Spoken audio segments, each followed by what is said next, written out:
welcome to Commander Central episode 111.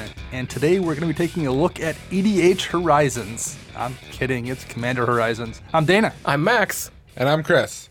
I'm pretty sure it's Modern Horizons. I swear he went EDH and then Commander, right? I wasn't hearing things. No, Okay. you're not. I will say this, though. Okay, there's a lot of Commander cards in there, but, was anyone really expecting there to be 50 or 60 cards that are slotted into Tier 1 and Tier 2 Modern decks? I mean, that would just completely upend the format. They're not going to do that. There's a lot of them in there. I don't know what you're talking Yeah, about. there's still a lot of them, but like people that are complaining about that's a ridiculous complaint. They weren't going to just upend Modern entirely. And the rest of the cards, what are they going to be then? You want them to be draft chaff or playable Commander cards? They're playable Commander cards for the rest of those slots. It's a brilliant set as far as I'm concerned, and I would love to see one of these every other year. Didn't give me crop rotation, so I'm mad at Wizards. No, you didn't get that one. No. Actually, even if it was built on a creature, I wouldn't have even cared. I'm just like, just give me crop rotation. All right, we'll talk about that in a few minutes. First, though, the important question to ask is how's your packing going, Chris, because you're moving here pretty quick.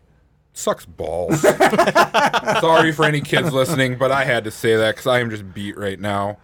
If you saw me, I'm wearing ripped up shorts, a cut off shirt, and I'm just like, bleh. He's looking mighty fine, everybody. Mighty fine. At least it's 85 degrees and kind of humid out, so that makes it even wonderful because I did the garage today, and I'm like, I'm dying. Yeah, that doesn't sound fun. That's why I'm never going to move again.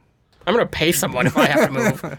Yeah, if I move again, I'm going to win the lottery, and I'm just going to sell burn my place everything. and be like, you can keep everything here. I'm just going to buy all new stuff. That is a pretty good plan. I am all for that.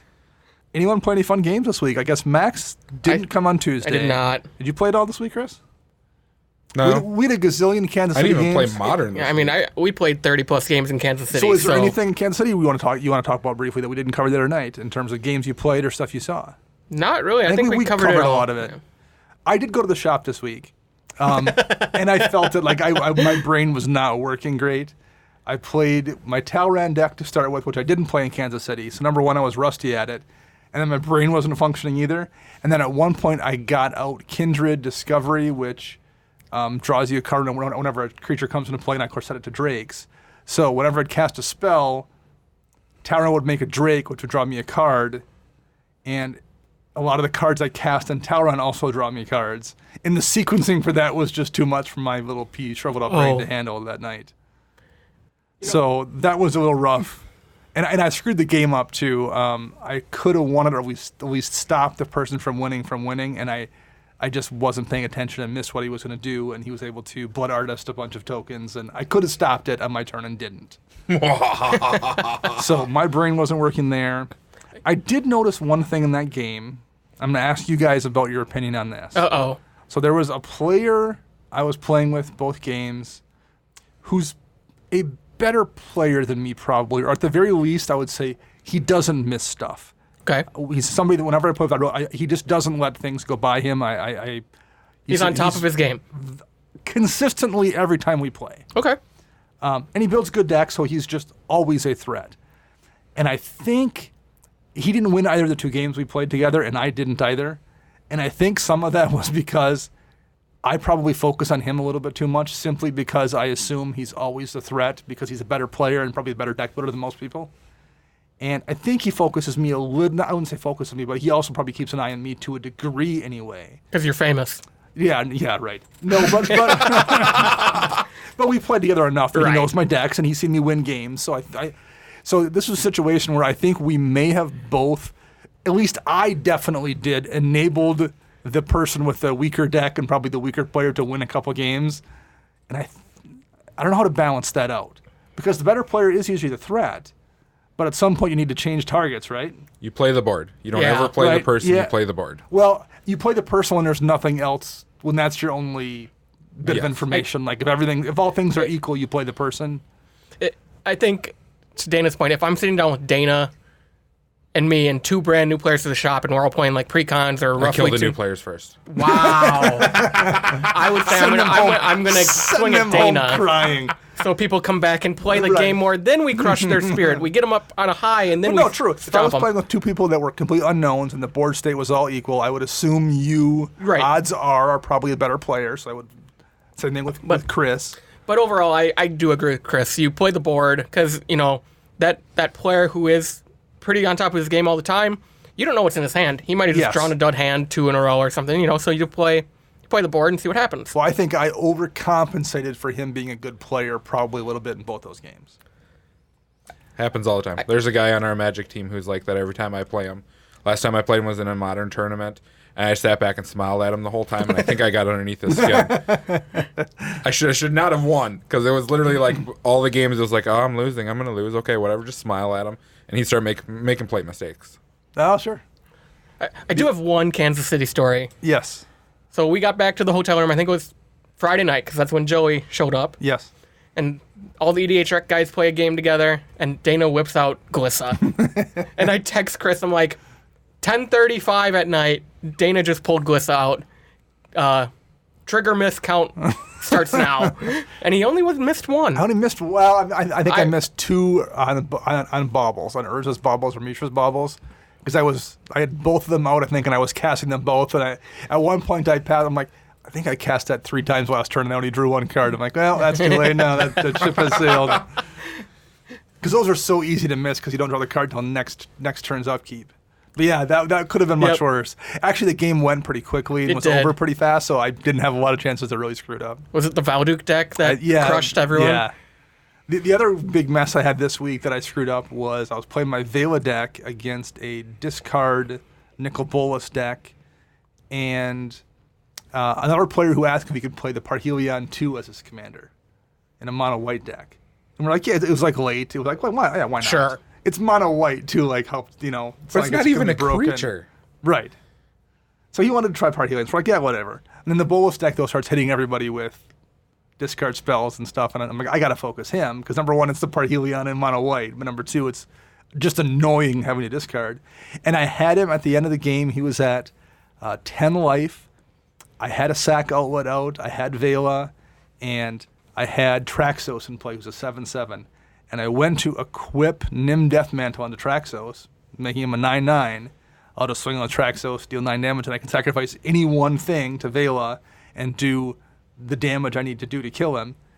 And as I attacked, then realized Nim Deathmantle makes a creature a black zombie.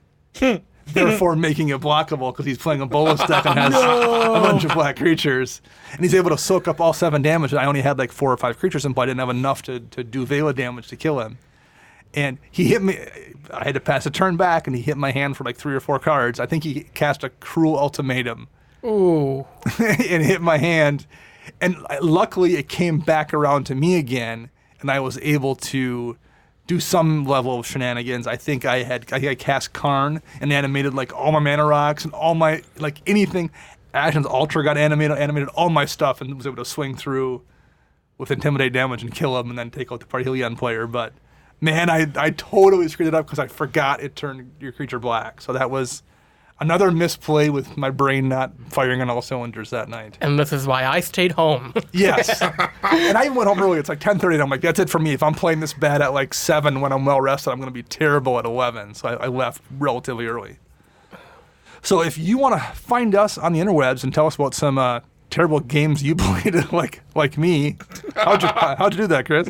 You can find us on Twitter at CMDR Central. You can search us up on Facebook, CMDR Central. You can find us on YouTube by searching CMDR Central. You can find us online at cmdrcentral.com.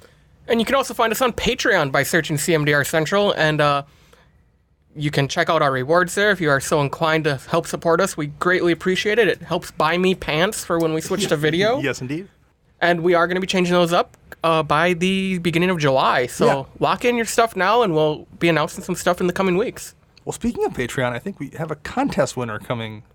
We do have a contest winner, but let's first start with the new patrons who are supporting us. Oh, sure. Okay. So we want to say thank you to Andy Zupke, Connor Hernett, William Hoffman, Charlotte Kawa, and Matt Anderson.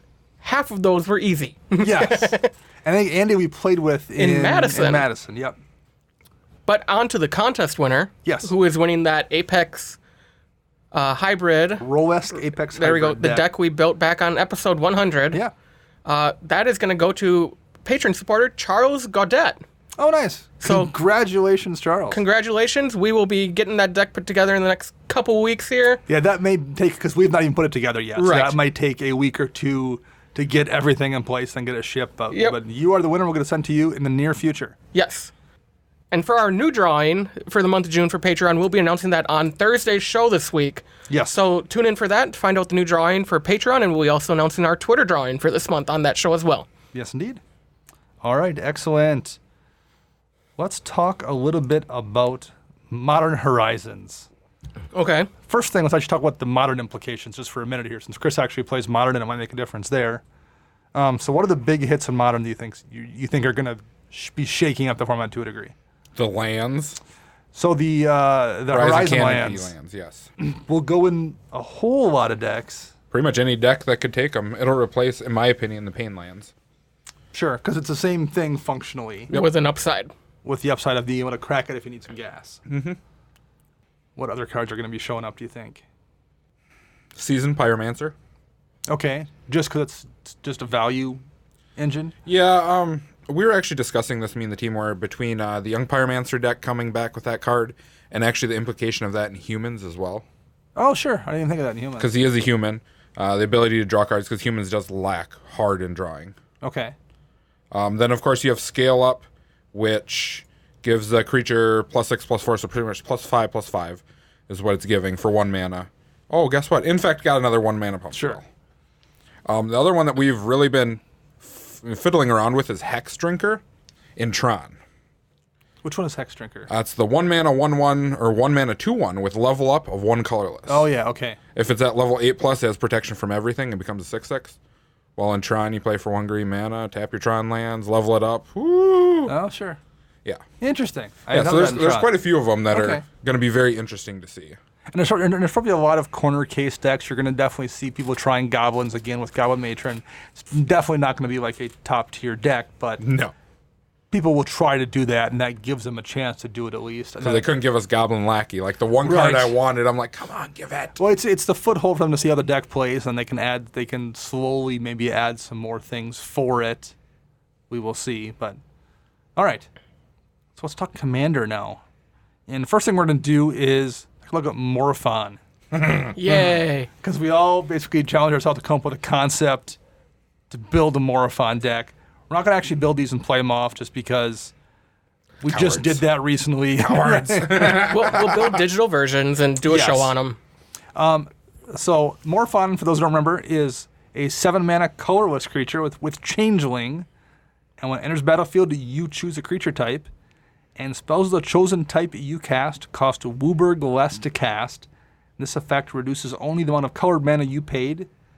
And other creatures you control of that chosen type get +1/+1. So it's a Lord and a cost reducer all in one creature that has all creature types. The nice thing that I'll note about this too is it scales. It doesn't have to be a 5-color deck. Number one, it's colorless to cast, so you're not hoping to get the right spread of mana to cast it in the first place, like with a lot of 5-color commanders. But because it's a cost reduction on those color of spells, if you want to build a 2-color deck, you can build a 2-color deck and have that as your commander. It's not going to change anything. It's going to reduce the mana cost of those 2 colors. You're not really losing anything at all. So it really scales in almost any deck. I think that's a very clever piece of design. Max, what did you decide to build for Morophon? If people have been listening to us since the beginning, they all know I have a special place in my heart for a tribe that does not get much love anymore. And I would like to build Morophon Kavu Tribal. I was wondering if you were going to say that. Are they in every color? Everything, there's like one that's Naya, but otherwise they're mainly in like green-red and green-red-black. Okay. So I think there's one blue one. So you have everything, but it's more like Gruul and junk. And you can drop your white for the most part and just play it as a less color deck, which is what we talked about. All right. Kavu Tribal. If I actually build this deck in paper, it's going to be humans. Okay. Because I do actually want to build, I was thinking about Anafenza humans when we Sure, were on the way yeah. back from KC. But I'm like, I could just play Morophon and reduce almost all their casting costs to essentially nothing. Still put Anafenza in the deck. Right. And you can still play it just if you wanted to play in those colors if you wanted to. Exactly. Okay. All right, Chris. Chris is acting like he's got something here up his sleeve. This is why I think Dana should go next. Okay. All right, I can go next. All right. So the first thing I considered was Avatar Tribal. You have a bunch of wonky avatars, and there's all those ones from Lorwyn that have really good abilities, and they have really gross casting costs, usually like 4 or 5 mana hybrid. Yep. So you're always going to knock at least 2 mana off those casting costs right away. That's pretty useful.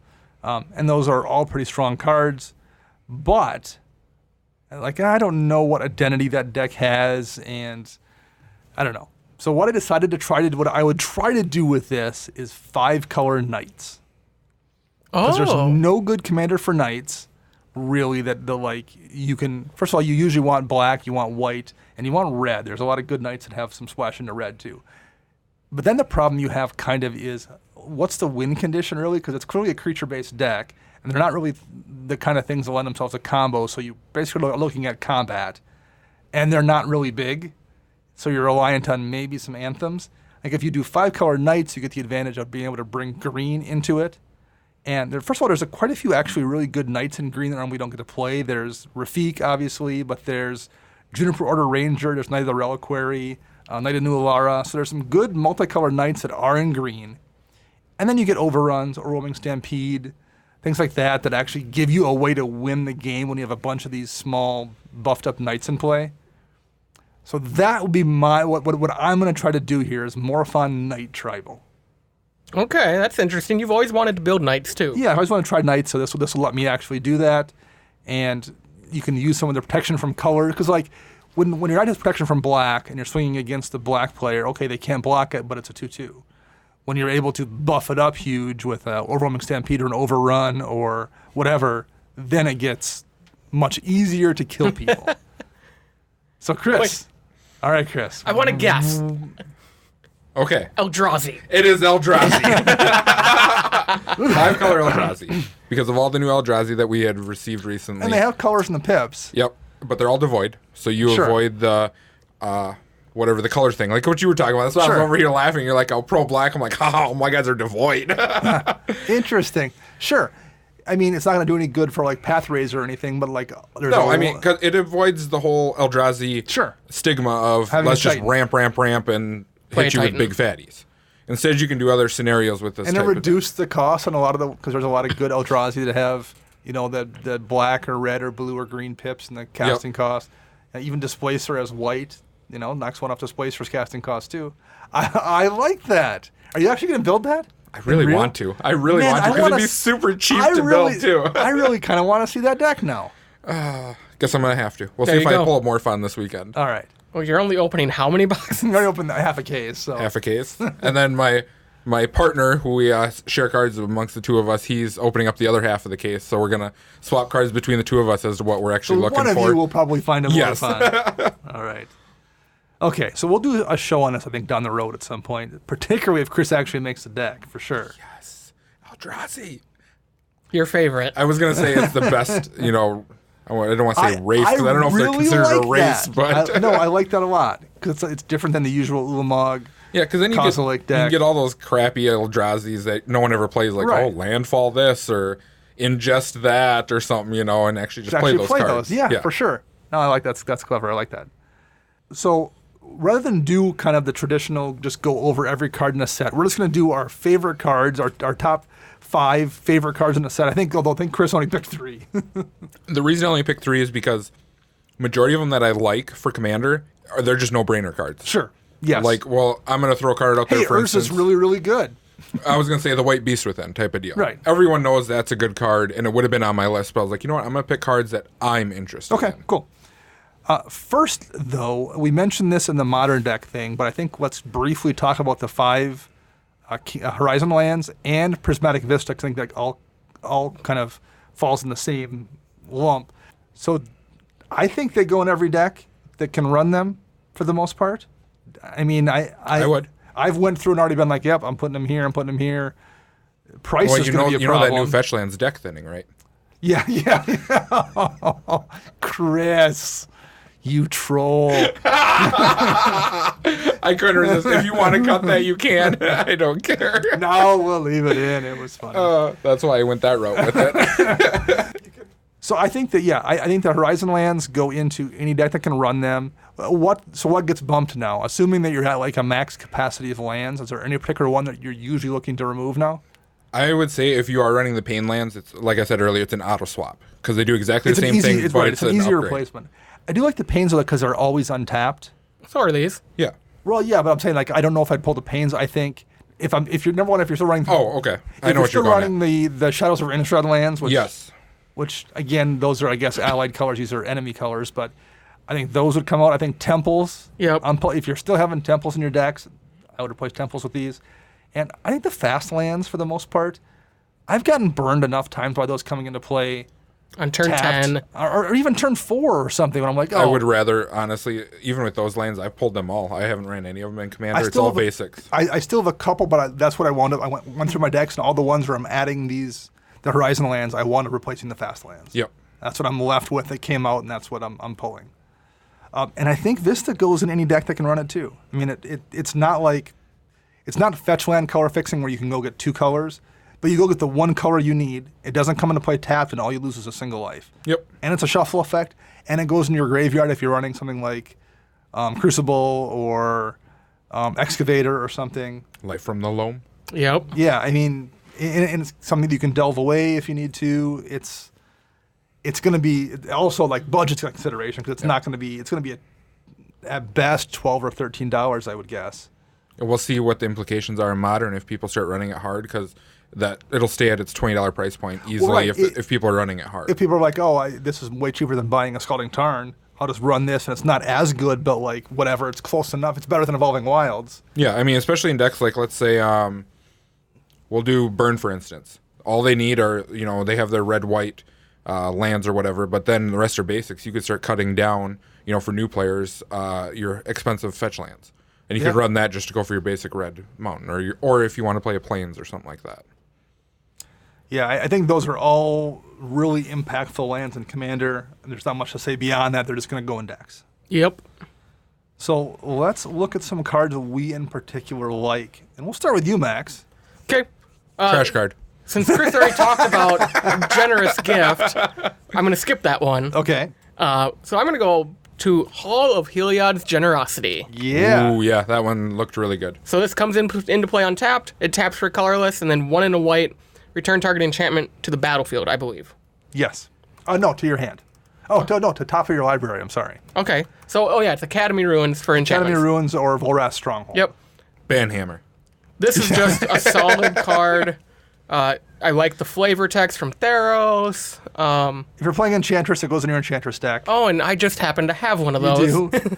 But it's also one of those cards, if you're in a 2-color deck and you look at your 2-color deck and you're like, oh, I'm running 12 enchantments, because that just happens sometimes if you've got Rhystic Study, Mystic Remora, and, True Conviction. So you're running Banishing Light and all that stuff. Yeah, Oblivion Ring, whatever. Like, you can just accidentally be running 12 or 13 enchantments. Sylvan Library, land tax. Maybe it's worth running on a 2-color deck where you have room for utility lands just because, there's enough times a great enchantment's in my graveyard and I want to have the ability to bring them back to top of my library. Yep. This card is going in every single one of my decks because I run enough. I run enough enchantments in each of my decks where, in Jamoka, bringing back a Mirari's Wake or a privileged position is solid. I mean, Tuvas is just Tuvas. Like, it'll bring anything back. I mean, I see Academy Ruins in a lot of decks, even if they're not dedicated artifact decks. R&K, it can get me Blood Bond. It can get me any of those enchantments in that deck. Sure. And then Brago, it gets me Active Authority back. It gets me all my removal in that deck back from the graveyard. I mean, you'd probably see Volrath Stronghold in more decks if it wasn't $50. So, okay. Yeah, that's a great card, and it's going to see play. And then it also then makes me think, they're going to actually do this as a cycle now. Yeah. So that means we'll get a green one and a red one at some point, which is fun. Oh, the red one will probably be terrible if that's how it always works with cycles in the color red, but... Bring back target instant with CMC 2 or less. That'll be useful, actually. It'll be worse than that. Bring back target card with cycling to the top of it. Target card with flashback. It's going to be a creature or sorcery power 2 or less or CMC 2 or less or something like that. That's how that tends to work. But no, that's a good card. I like that one. That'll see play in a lot of decks. Chris, what's your first here? My first is a wonderful legendary creature who costs 8 mana. Whose name is Hogak. Or Hogak. I'm not sure how to pronounce it. You know, if I'm pronouncing this wrong, I'm terribly sorry. Arisen Necropolis. So this is an 8/8 trample. Yeah, they got trample tag down there on the very bottom. Why did they do that? I don't understand. Well, why is it It's hidden? the Golta issue again. The key word should be first on the card. Trample, haste. I do think this has a little bit more important text, though, that That's needs to be true. first. So the first line of text says, you can't spend mana to cast this spell. Right. So he's an 8/8 for 8, so you can't spend mana. So how are we going to get this dude out here? We're going to convoke and delve him. Oh, snap. Like, why would they tag both those things onto one card? Because they can. Because they can. Right. This is the because we can set. I don't know. And then how about this? How about we just be able to cast him from the graveyard Right. too? So this card for me, I've wanted to build a dredge type deck for Commander. I know it's not very functional. It's gonna be more of a fun whatever because we talk about graveyard hate all the time, and it just shuts those types of decks down. So he wouldn't actually be my general for that deck, but he would definitely be in the 99. I could see him being a general though. Yeah. If you were to play a black-green token deck of some sort, or even slap him in whatchamacallem, Gave, and just go ham with him, I mean, that'd be just stupid. Tutor up your Greater Good and play that, and then sack him to Greater Good. And then cast And him. discard your 3 cards to Greater Good that you can delve away and bring him back into play and sack him again to Greater And Good. him with being with the ability to cast from your graveyard, if there isn't graveyard hate, you just keep slapping him in your graveyard. No command tax at all. Never put him back in the command zone. Use all of those green spells that let you draw cards for sacrificing a creature, and then just recast him with all the cards you got to pitch or something. Yeah, it's an amazing card. We're actually discussing this a lot for modern implications, and we're not quite sure if it's going to see play. But there are some decks that we were really discussing, like the Rock or even Jund possibilities of playing this card. interesting. I do like that both Convoke and Delve can pay for the commander tax. Yeah. Well, you kind of need that when you said that you can't use mana. Right, yeah, so you right. need Yeah. something to create the mana Right. on it. It's a fun card, and there's a ton of those in the set that are they're just like, let's see what happens. I feel like they just drew random keywords out of a hat and be like, okay, these are going to go on a creature. We can talk about that for a second. I swear there is like almost every keyword in this set. Yes. There are ones that don't even make any sense. I'm like, why is that on the card? And I'm like, I guarantee it's because they could. Someone's like, we haven't put this on a card yet, so let's throw it on this thing. Exalted Sliver. It's been years since right. we've had something like this. Let's slap it on here and Right. remind everyone that's the thing. Yeah, it's hilarious. This set is just fun. It's good, but it's also like a lot of fun. It's a ridiculously fun set. My first card here I'm going to bring up is Tectonic Reformation. It's an enchantment, 1 in a red. It has cycling too, which isn't that important, in Commander at least, because it says each land in your hand has cycling for a single red mana. So No, thank you. So basically it lets you turn a land into a card for 1 mana. Yep. In red. That's really, really, really good. Even if you're not abusing it, like even if you're not doing broken dumb stuff, if you just have a Boros deck and you throw this in your Boros deck and cast it, and like 2 turns later, I've drawn 3 straight lands, I'm just going to pitch 2 of them and draw 2 cards. That's really useful and probably worth the 2 mana to cast it. Oh, I agree. It also sets up where you can start, if you are running like the cycling lands themselves already in the deck, Right. you can start cutting a few of them out because Yeah. you have this and the Right. ability to get rid of it. And people are just going to look at it and they're going to be like, do I destroy that? Do It's I let also it tough to sit? destroy against like a Boros deck in particular because like it's value, but there's better targets than letting the Boros player draw a Yeah, couple and you're cards. pitching lands to draw cards, so I mean, you're not really getting super value out of it. So. But that's if you're not abusing it. Yeah, if you're not abusing it.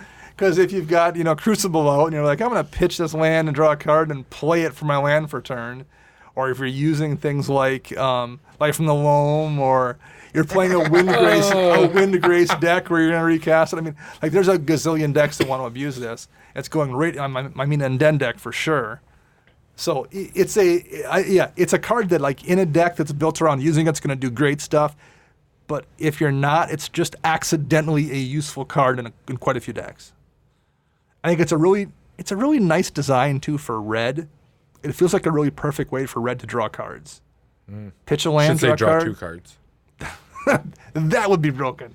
Hey, they made And then Smothering discard a Ties. card. This is fine. That's Yeah, true. draw 2 cards, then discard a card. I'd be more content with that. That would be super cool. That would probably be too much too. But this is great. I'm a fan of this, and I'm looking forward to trying it out because I think it's a really, really, really good card. Max, what's next for you? So my next 2 go together. Okay. mainly because I'm going to be building a goblin deck. Okay. Wow, So- you are really in the brewing state I of know mind it's lately. weird. I don't know what's going on. I got to take advantage because in about Yeah. 6 months I'm not going to want to Sure. do this ever again. It's summertime. You're feeling the energy's flowing. You're Maybe. feeling it. So I'm going to talk about Pashlik Mons and then Goblin War Party. Oh, all right. So my idea is I'm actually going to build a Krenko Tin Street Kingpin deck. Okay. And I think these two just both go into it. Pashlik is a sack outlet, makes me more dudes. Yep. It will trigger something like Mana Echoes. And then Goblin War Party can either give my entire board haste and a buff, or it can make me dudes. So they're just two really good solid cards for any Goblin deck, whether it's mono red, red green, red black. Yeah, they're really good at any goblin deck. Yeah. Just generally speaking, let alone as your commander with Pashlik Mons. Or even Morphon Goblins. There we go. Just play Prosh goblins and have Prosh eat the goblins. Nom nom nom nom nom. You're in the right colors. Yeah? Proshka. I'm pausing and thinking about it. Uh-oh. Prosh goblin. No, I wouldn't do it. You're still going to get hated out because it's Right, Prosh. it's Prosh, yeah. All right, Chris, what's next for you? So my two are actually together, and this is actually going to be a replacement for a deck I have already. Okay. So we will talk about the first one, which is Sisay Weatherlight Captain. Interesting. 3 mana, 2/2. Sisay Weatherlight Captain gets +1/+1 for each color among other legendary permanents you control. Now for Wooburg, you can search your library for a legendary permanent with convert mana cost less than Sisay's power and put the card on the battlefield and shuffle your library. Okay, so now this next card will tell everyone what deck I'm going to replace. This is Planebound Accomplice, which is a 3 mana 1/3. For 1 red, you may put a Planeswalker card from your hand onto the battlefield, sacrifice at the beginning of the next end step. Ooh, teacher. Teacher. Max. Are you getting rid of Aminatu? I am, and I'm going to make 5-color Planeswalkers. And Aminatu will just go in the deck. Yeah. Maybe. Nice. Probably not. This deck I am going to build to be a little bit more of a 8 to 9 power range. Okay. There's going to be like Narset's going to be in the deck. I believe with Sisay, though, it's going to avoid the issue of Narset, where people see Narset and they immediately know, okay, you're up to shenanigans. I'd rather have her in the deck. And guess what? Sisay might be able to go find her if Yes, you she put like can. an enchantment or a Can sword go on get her. both Narcissisms. Yeah, right? So that's like what I'm going to try with it. Okay. And we're going to see how it works. 5-color Planeswalkers. And then the thing I like about the Planebound Accomplice is the ability to put in for 1 red. You could put Sisay up to like a 5 power, activate for Wooburg, go for a card, and that Planeswalker just did its ability right there. You know, popped out, made her big enough so you can go get something that you really needed. It's going to be so much fun. I had not really thought about that as Super Friends, but that makes sense. I like that. Yeah, I brought it up to Max as soon as I saw the card. I'm like, Max, I'm going to build this. I'll be curious to see how that plays if it's a little less linear than the last Sisay. Because last Sisay is almost always like, I'm gonna go get Gaddock Teague first of all. Like, Yep. All right, Yep. I'm gonna go get Paradox Engine and just continue Win. and do all the things. So yeah, actually, this one I feel like is a little safer in terms of it's not as easy to just go get an auto combo win, but I guess we'll see. Yeah, I'm curious about that too, to see if if she hits, like when you flip her as your general and people are like, okay, that's combo. Right. And you know, I don't know if it's going to be as good because the other Sisay was just straight up, you see that and you're like, okay, Oh, that yeah. guy goes out first. Yep. All right, I'll do 2 cards here that are both in the same color and they're both enchantments, although they're not necessarily related. The first one is Mirrodin Besieged in blue. 2 in a blue, and this is basically the Dana wins the game in Vela. Yeah. Well, and it's also like it's the equivalent of the cons cards in the Cons Cure block where you pick dragons or cons. sieges. The sieges. Sorry. Yeah. Which it has siege in the name. Mirrodin Besieged. When it enters the battlefield, you choose Mirren or Phyrexian. If you choose Mirren, whenever you cast an artifact spell, create a 1/1 colorless mirror artifact creature token.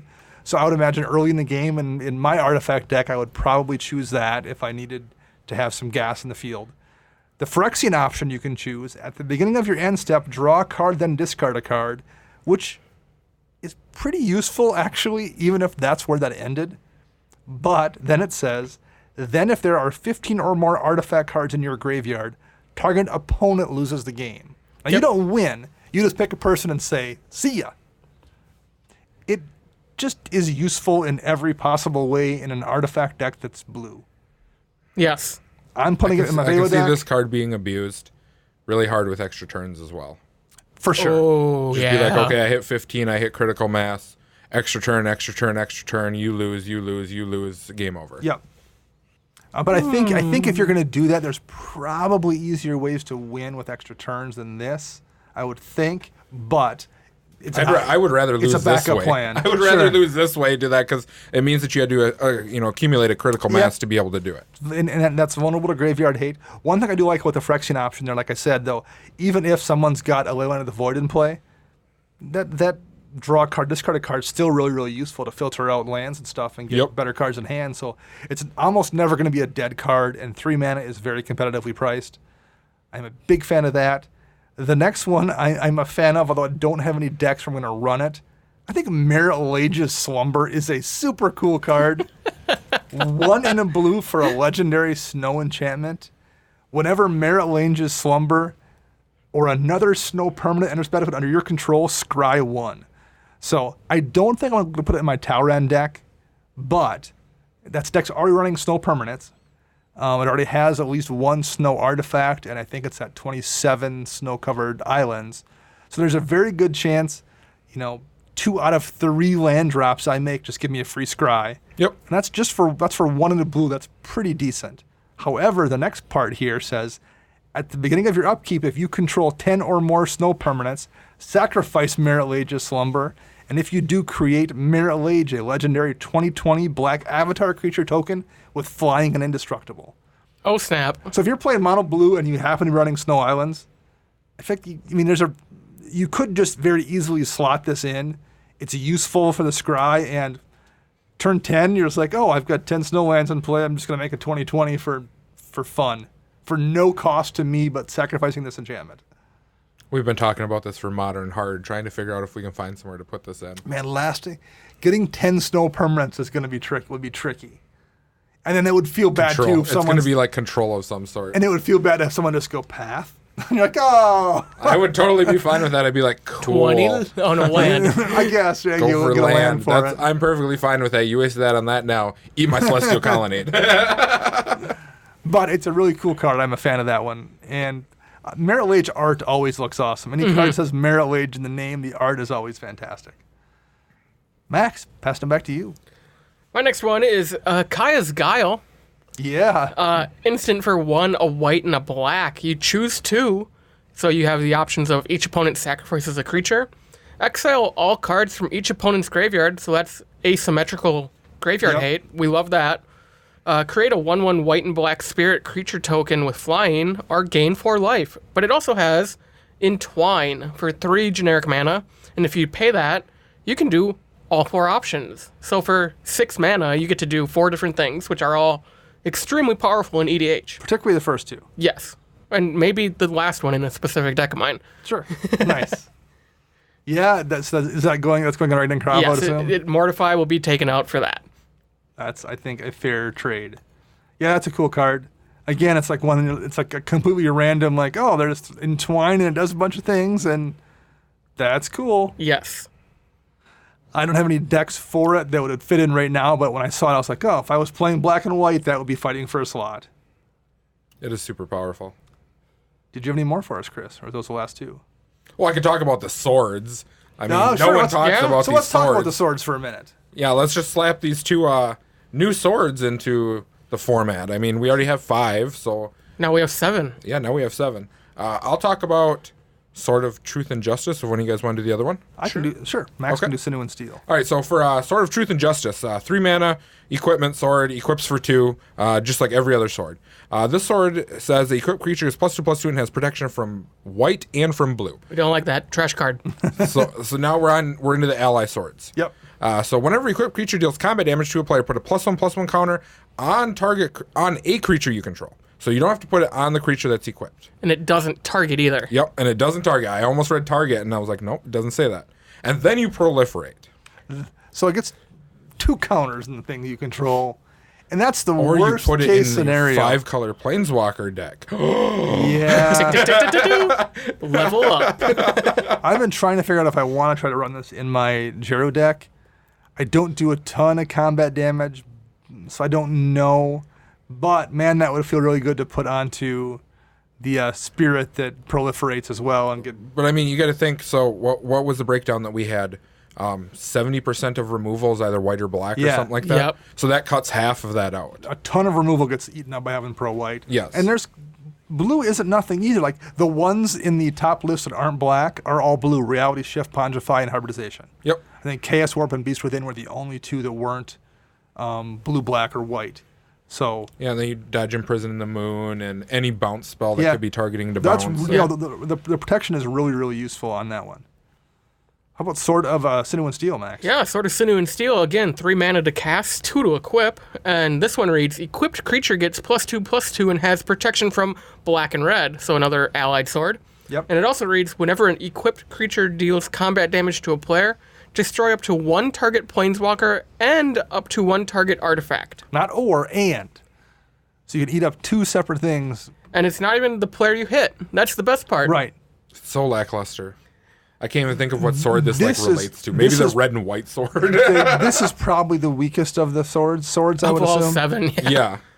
It was funny. I was listening to CCO today on their part 2 of their review, and Brando said you have the sword that helps your planeswalkers, and you have the sword that kills your planeswalkers. Although if I was playing in a like equipment deck, Boros Equipment, Angus Crow, or Jorkadine or something, it's still a really good. I mean, that's still a good card to put onto a creature.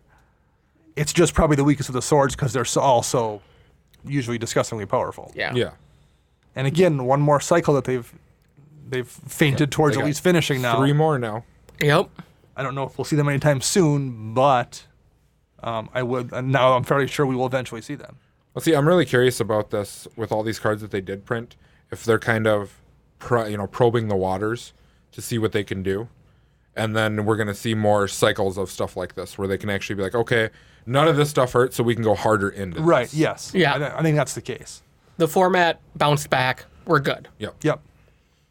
My next one here on my list is another blue card. Apparently, I am really into blue cards here in Modern Horizons. Archmage's Charm. And it is trip blue, so you're probably only playing this in a mono blue deck. But it's a modular spell, instant, choose one, counter target spell. So hey, it's a cancel if you need to use it as a counter spell. So 3 mana counter, but target player draws 2 cards and gain control of target non-land permanent with CMC 1 or less. So in a mono blue deck, because I think it would be too tough to keep trip blue up in most other decks. In a mono blue, pass your turn, just wait. You have a choice. You can deal with the problem by counterspelling it. If you don't need to, just draw 2 cards off at the end of the turn, or steal somebody's Soul Ring, or somebody's Mana Vault, or somebody's Merit Lage token. right. And it's CMC. So if somebody just decided to dump 14 mana the turn before into an Everflowing Chalice, you can steal that. It doesn't matter. The CMC is still under the limit. Right. There's always going to be. I think all 3 of those modes are useful. Like every time you get to that point in the game, if you are in mono blue, that's never not going to be a useful card. The problem is you pretty much have to be in mono blue. Cryptic Command's better. Cryptic's harder to. Yeah, I don't know. Cryptic probably is one better. more colorless to cast Yeah. is all that it is. And it does the counter spell and draw the card. Yep, or bounce, Yeah. or tap all your opponent's creatures. Not just one opponent, all your opponent's creatures. Yeah, Cryptic is probably better, but I think this is also playable in mono blue. I like the card. It's really, really consistent and solid, and I will be running it in my Talran deck. Max, any more from you? You know what? I think I've gone through all of mine, kind of hinting at what Chris said earlier. A lot of mine are the no-brainer cards. I have that new Darksteel Mutation. I have stuff like that. So I think I covered all the ones that really interest me that maybe some people haven't talked about. And there's like a ton of slivers that will go in sliver decks. There's a ton of changelings that you can use to round out whatever tribe you're playing. Obviously, the blue counter spell is really, really good in decks that want to tap out. I mean, but there's like nothing that interesting to say necessarily about those that hasn't been said on 6 other shows. One I will highlight, again, it's a kind of a no-brainer, but Dead of Winter, if you're playing mono black, there's a good chance you're already running snow permanents anyway.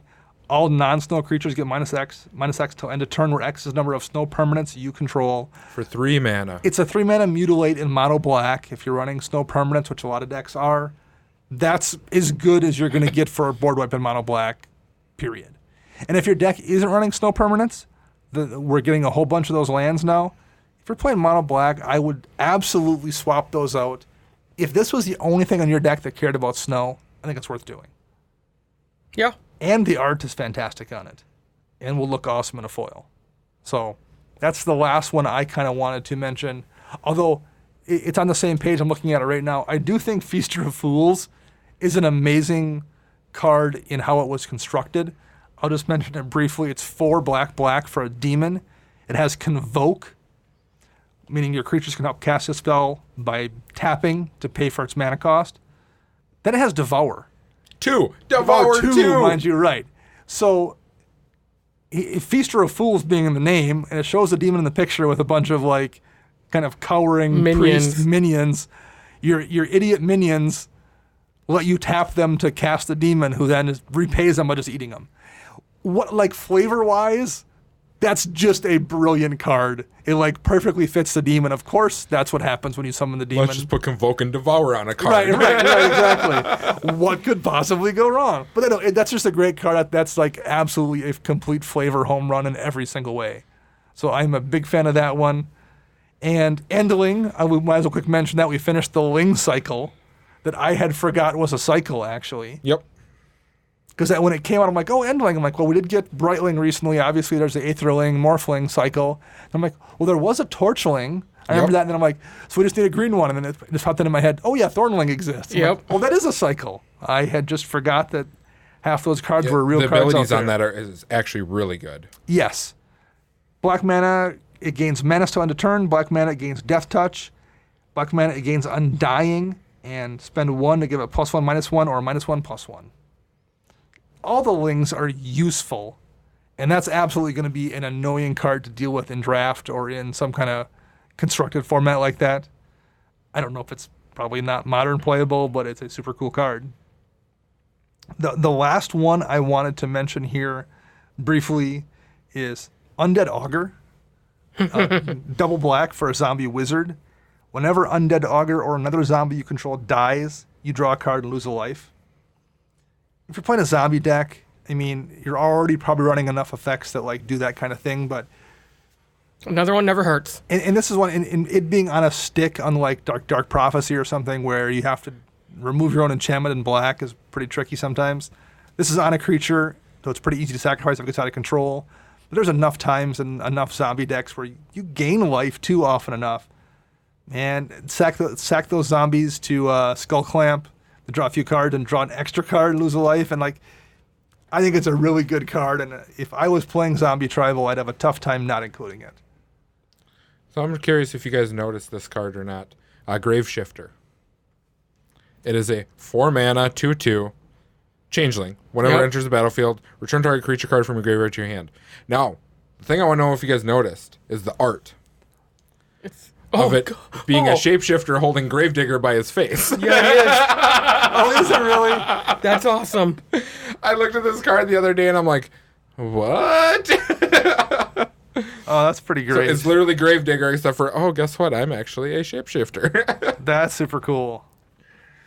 Had to point that out. So yeah, for those of you who don't actually ever look at art, sit back for a second, when you're looking at the arts, and you will notice weird little things like that. Particularly in this set, there's a lot of gems scattered throughout these cards. Seb McKinnon doing Seb McKinnon things, Noah Bradley doing Noah Bradley things. Like, there's is it the Bazaar Trader guy that's got like 7 different Arabian Nights references in it? Yes. I mean, he does a Bazaar Baghdad thing when he comes into play. It's Aladdin on the flying carpet. I mean, there's a gazillion things. It's not a good card, but there's a bunch of things in that art. And the last thing I want to mention here briefly, because I'm curious how many of these you guys are running. We finished the Talisman cycle in enemy colors. Love it. I'm putting them in my... Everything. If I can run them, I'm running them. I was already running Signets and the allied Talismans. 2-mana Mana Rock. You run them. That's it. You just run them. Yeah, it's the best of the world that you can get. Yeah. Hard stop right there. Yep. All right. I mean, we could go on and talk about just every weird card in here, because even the bad cards are weird and interesting. Yeah, I mean... but I think we'll just wrap it up there at the ones that we kind of liked and we thought were fun to talk about. But if you have any particular ones that jump out at you that you really, really like and want to let us know that you like them, find us on social media and let us know. And maybe we'll do a little brief segment here in the next coming weeks and read back a few cards that other people like that we didn't talk about. Yeah, that sounds great. We will be back with I think a short show this week again. We're not going to do another deck tech. About a rule change. About the new Mulligan rule change coming up here. Yeah. July 5th? Is that when it goes in effect, you said, Chris? That's what I heard today. Earliest weekend. From the team is that there's this big announcement put out that at your LGSs, they are allowing you for non-comp REL events, so your regular REL events, to run London Mulligan before it actually is legal on release of everything. So we should expect people at the shop to then just start wanting to do it in Commander 2. And I'm assuming the reason that they want to do that is so everyone gets used to it by the time it comes around, Sure. so there's not a whole bunch of screw-ups during big events. That makes sense. So we'll be back with a show about that. We'll review our new contest then as well. And I think that's going to be it for this week. Our podcast theme is Retro Future Dirty by Kevin MacLeod, licensed via Creative Commons. Our editor is Ken Peddle. You can find him on Twitter at LOAD3R. You can find me on Twitter at Dana Roach. You can find Max at CMDRCentral_Max. And you can find Chris at WiseSquishy1. We will be back on Thursday. Until then, I'm Dana. I'm Max. And I'm Chris.